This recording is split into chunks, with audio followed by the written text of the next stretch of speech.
From the national newsroom of the Canadian Press, I'm Karen Rebo. U.S. President Donald Trump has officially slapped 25% tariffs on all steel and aluminum imports, including from Canada. Canada had been exempt from the tariffs he imposed on the metals 7 years ago, but we are exempt no more. Canadian Press reporter Rob Westgate tells us Trump's executive order went into effect at midnight. Essentially, the move drops the exceptions to Trump's original 2018 steel and aluminum tariffs, which had allowed Canada and others to avoid the penalty.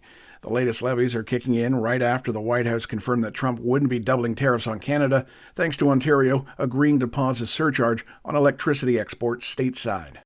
Ontario Premier Doug Ford says he and Federal Finance Minister Dominic LeBlanc will travel to Washington tomorrow after being invited by U.S. Commerce Secretary Howard Lutnick to discuss trade concerns.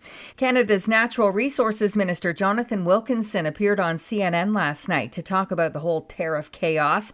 He told host Caitlin Collins comments by White House Press Secretary Caroline Leavitt that America's longtime ally has perhaps become a competitor now is baffling to him. I have no idea what she means by being a competitor. I mean, we provide oil and gas, we provide uranium for nuclear power plants, we provide electricity to power Americans' homes.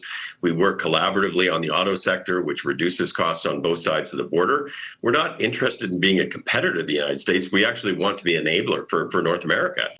Prime Minister-designate Mark Carney has reaffirmed his government will keep current retaliatory tariffs on U.S. imports to Canada in place until Americans commit to free trade. Meanwhile, Carney's transition team is working its way through all the logistics of getting the country's new Liberal leader sworn in as Prime Minister by Friday. Canada's main stock index continued its losses yesterday, while U.S. markets also fell as tariff tensions between the two countries mounted. Experts believe the next interest rate decision today from the Bank of Canada was all but certain to see a cut in the key lending rate. And several Canadian businesses say they are still seeing strong demand for their products 5 years after the pandemic sparked lockdowns that had people doing whatever they could to pass the time at home.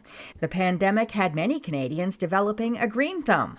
5 years later, the new learners are still gardening. That's been good news for Aaron Sachs, president of West Coast Seeds in Delta, BC. We've still seen growth. It's not the same, 500%, 1,000% growth that we saw during the pandemic, but we've been able to find more gardeners that might not have known about our brand.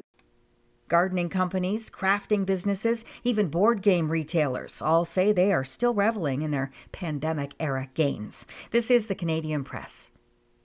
In sports, NHL action Tuesday night, Juraj Slafkovsky had a goal and 2 assists as the Montreal Canadiens scored a 3-2 win over the Vancouver Canucks. The Canucks trail the Calgary Flames by 1 point for the final wildcard playoff spot in the West. Cole Perfetti had 2 assists, and Connor Hellebuck made 21 saves as the Winnipeg Jets edged the New York Rangers 2-1. The Ottawa Senators beat the Philadelphia Flyers 5-2 for their 4th win in a row.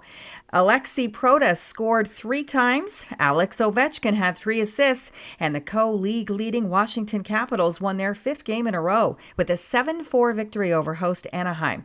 The Caps lead the Eastern Conference with 94 points. The Winnipeg Jets lead the West with 94. In the NBA, the Detroit Pistons beat the league-worst Washington Wizards 123-103 in a physical game that included 2 late flagrant fouls by the Wizards. From the Canadian Press, I'm Karen Rebo. Thanks for listening. Don't forget to follow and subscribe. For more of today's top stories, visit thecanadianpressnews.ca.